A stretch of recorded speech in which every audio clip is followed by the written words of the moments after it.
plastic, plastic, and plastic. That's what we've been hearing all around us. Is plastic a real challenge or it's a blessing to mankind? Now, you visit an hospital and an ICU, you see most of the life-saving materials made from plastic. The helmet that you wear is made from plastic. The computers, if cars and aeroplanes can travel faster, that's because of plastic. Then where lies the problem? Now, let me give you a small example.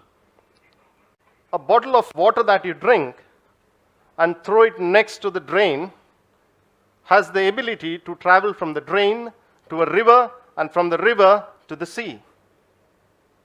The drain and the river plays as a conveyor carrying the bottle to the sea, and the oceanic tides has the ability to carry the same plastic from one end to another country. Now, the same plastic, when exposed to sunlight and oceanic tides, further breaks down into microplastic, and the fish consumes it, and we all eat the same fish. Now, what you give to the nature happily gives you back. Now, a couple of years back, I too was same like you, running behind the letter M. Now, you may be thinking, what is the letter M? Marks while studying and money while earning. I too was not different than this. I was working in the Emirates, having a wonderful job, earning pretty well. And as days passed by, months passed by, and years passed by, I realized this is not what I should be doing, and this is not what I love doing. This is not the purpose of my life. I should be doing something which I can inspire others. After a couple of years, I lately realized that that's it. I'm going back to my motherland. And I took the decision, and I came back to my country. Now, coming back, to be honest, I never had a clear vision about what exactly I'm going to do next. And the most difficult question that I had to answer was my relatives and my neighbors and my friends. Why are you back here? What are you going to do next?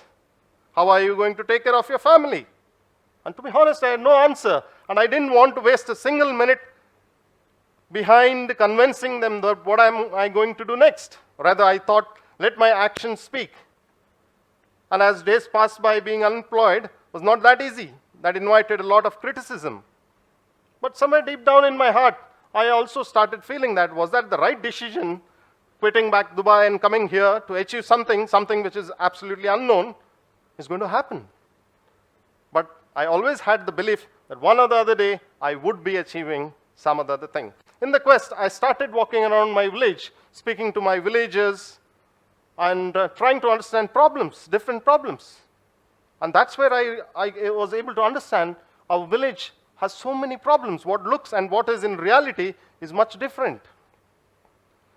And at the meantime, the panchayat limits where I was had come up with a waste management unit, and none of them knew what exactly is going to happen with the unit. So I too was very curious that I should be a part of the waste management unit, and I was a part of it. And every day we had meetings, but nothing is happening. So we attend the meetings, we have a cup of tea, and then we come back. And that's where I said, I am going to design a project for my panchayat where I'm going to design how our waste management is going to run. Now, the waste management project itself, people feel it's a dirty job. So nobody wanted to come forward in order to be a part of our system. So I thought, let me motivate my villagers. So I took the auto, I drove myself, talking to people, creating awareness about what exactly is the waste management. And after a couple of months, we received our first operator to drive our auto. And then slowly we got a full-fledged team where we started off the unit. Now, I thought this is success, and I have achieved a big success, but I was wrong. On the first day of the waste management or the waste collection, I saw the first load come in, and the second, the third, and it keeps on coming. And I see my lovely villagers have dumped everything from the food left, to the diapers, to the plastic, to the papers, everything is mixed in it. I was surprised to see just in a day how much of plastic and how much of waste that we have generated. and I was just talking about the problem in my one panchayat. We have so many panchayats all around. Think about the problem. And that's where I realized that just being a part of a system or a management system is not going to solve the problem. Rather, we have to manage waste at the generation source itself. And in the year 2017, that's where we begin an organization, Paper Seed. Now, I had a very clear vision that my organization is going to work on social issues. So, environment and creating jobs. This is what Paper Seed was all about. So I had three different options. One is entrepreneurship. Entrepreneurship is all about making money and making more money. So I thought this is not what I'm looking for. Then I had the next option was charity. And charity is more about giving. And once the receiver has received it, he has to undergo the change, but nothing comes back. So we had nothing to give. So that two option was not valid for me. And the third option was social entrepreneurship. Now, I was very much influenced by Mohammad Yunus, the Nobel Peace Awardee, who started the microfinance, the Grameen Bank back in Bangladesh. I had been inspired by him. So that's where we thought, let's start an organization which can create eco-friendly products that can be used as alternatives. Once used, you throw it, it decomposes or turns into a plant. And that's where we started our first paper made from waste paper that you throw once you use it. We made papers made from newspapers, discarded books, and to add into a little more thrill into it, we added seeds into it. So you use the paper and then throw it in the soil, it grows into a plant. And that's where people accepted us, and we were doing well. So as people keep accepting us, we can hire more women from the rural villages. Things were going on fine. I thought, let's move on to the next subject, that is the children. And that's where I realized thousands and millions of trees have been felled just to make pencils. So I thought, why not we provide an alternative? And that's where we launched a pencil made from newspaper and pens made from recycled paper. Now, the speciality of this is once you use it or consume it and then put it in the soil or sow it in a pot, you see beautiful plants growing out of it. And that's where children were interested with this. So we were providing alternatives for, rather than cutting down trees, we give alternatives here. In the year 2020, we were badly hit by the pandemic. Now, we thought that would last just for a week, a month, but it went on lasting for a couple of months. Now, the papers that we had done, or the pencils or the pens that we have, everything is embedded with these seeds. And these seeds have shell life. By the time the pandemic is over, Paper Seed was almost over. And we had the 32 families being jobless. And we were going through a difficult phase with Paper Seed. And that's where we all gathered our strength together. And we decided that we are not going to stop here. We are going to create such a product that can last for long without having a shell life. And that's where we launched the Manglu toys. Now, these Manglu toys are made from recycled paper and recycled cardboard. And then we convert it into making it into toys. Now, these toys are made absolutely handmade toys.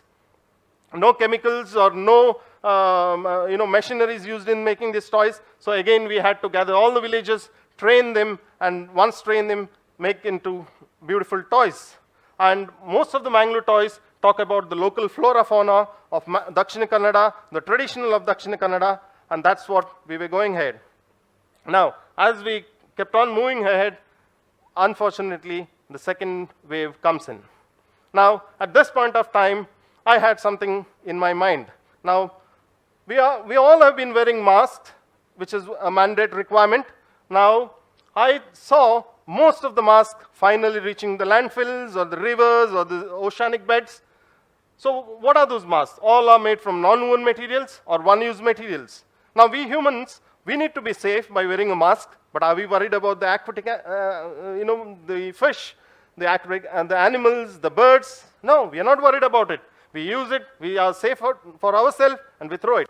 And that's where our organization decided that we will create a mask that is 100% degradable, not just degradable, once disposed, grows into a plant.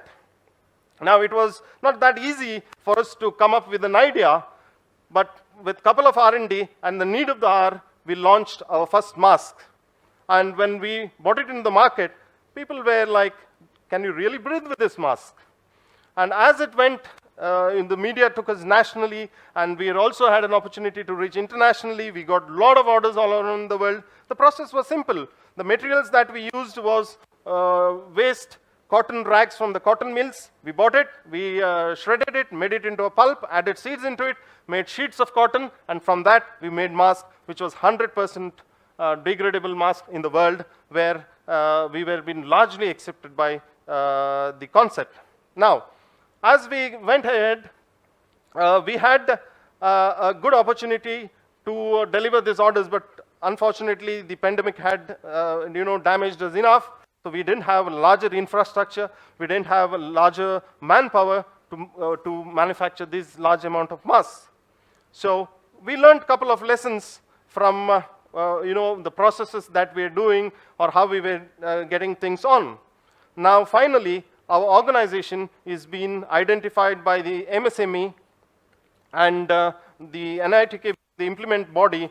They have believed in us, that they are supporting us in order to make sustainable toys. And shortly, we will be coming up with toys made from degradable paper, degradable cardboard, and with natural paints that will talk about the local flora fauna of Mangalore. Finally, to conclude here with, our logo is paper seed. Now you see a tree in the logo and you don't see a seed. So what we believe is that we all are like seeds. You are not supposed to store a seed in your home. Rather, sow it in the soil, nurture it, and see a small sprout coming up. Now when the small sprout is coming up, you see weeds all around it, right? So you don't remove the sprout out of it, rather you remove the weeds. That's how our life is all about. We need to remove the problems out of us. And that's where it grows into a plant, from a plant to a larger mighty tree, giving fruits and shelter and saving the mankind. And that's all paper seed is all about. Thank you.